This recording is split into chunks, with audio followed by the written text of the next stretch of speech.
కర్ణాటక ప్రభుత్వం జారీ చేసిన జీవో శాండిల్వుడ్లోనే కాదు ఇతర భాషా పరిశ్రమల్లోనూ తీవ్ర కలకలం రేపుతుంది. సింగిల్ స్క్రీన్ మల్టీప్లెక్స్ అనే భేదం లేకుండా గరిష్ట టికెట్ ధర 200 రూపాయలకు మించకూడదనే నిబంధన తేవాలనే ప్రతిపాదన నిర్మాతలకు శరఘాతంగా మారింది. నిజంగా కన్నడ సినిమాల మార్కెట్ ఒకప్పుడు చాలా తక్కువ. శివరాజ్ కుమార్, సుదీప్, దర్శన్ లాంటి పెద్ద హీరోలు ఎందరు ఉన్నప్పటికీ బిజినెస్ రేంజ్ మహా అయితే 50 కోట్ల లోపే ఉండేది. కానీ కేజీఎఫ్ వచ్చాక ఈ లెక్కలు మారిపోయాయి. కాంతార వాటికి మరింత బలాన్ని ఇచ్చింది. ఫలితంగా వాళ్ళ చిత్రాలు కూడా 100 కోట్ల స్థాయికి చేరుకున్నాయి. ఇప్పుడు 200కే టికెట్ అంటే ఇబ్బంది పడేది మల్టీప్లెక్స్లు, ముఖ్యంగా IMAX, laser, LED, is, Dolby vision అంటూ రకరకాల టెక్నాలజీలతో కొత్త అనుభూతులు ఇస్తున్న ఈ బిజినెస్ మీద పెద్ద దెబ్బ పడుతుంది.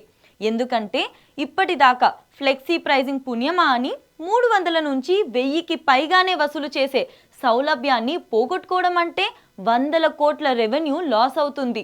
తక్కువ బడ్జెట్తో తీసే సినిమాలకు దీనివల్ల ఎలాంటి సమస్య లేదు, పైపెచ్చు ప్రయోజనమే ఎక్కువ.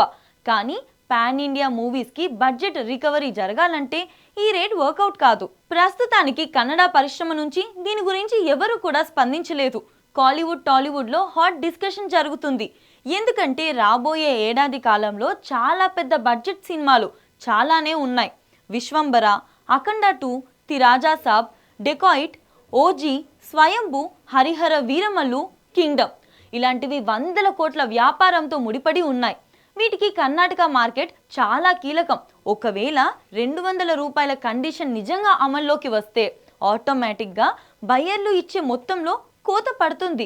ఎంత లేదన్నా ఒక్కో సినిమాపై 10 నుంచి 25 కోట్ల దాకా లాసే. ప్రస్తుతం కర్ణాటక ప్రభుత్వం ప్రజలు వివిధ వర్గాల నుంచి అభిప్రాయం సేకరణకు పిలుపు ఇచ్చింది.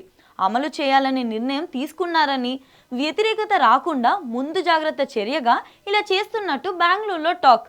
ప్రేక్షకులు దీనికి సంతోషంగా ఒప్పుకుంటారనే విషయం వేరే చెప్పాలా? మల్టీప్లెక్స్ల సంఘాలు ఈ జియో గాని అమలైతే కోర్టుకు వెళ్లే ప్లాన్లో ఉన్నారట.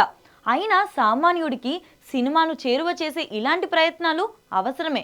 కాకపోతే ప్రభాస్, పవన్ కళ్యాణ్, మహేష్ బాబు, బన్నీ, రామ్ చరణ్, జూనియర్ ఎన్టీఆర్ లాంటి పెద్ద హీరోల సినిమాలకు మినహాయింపు ఇస్తే బెటర్ అనేది మూవీ లవర్స్ అభిప్రాయం.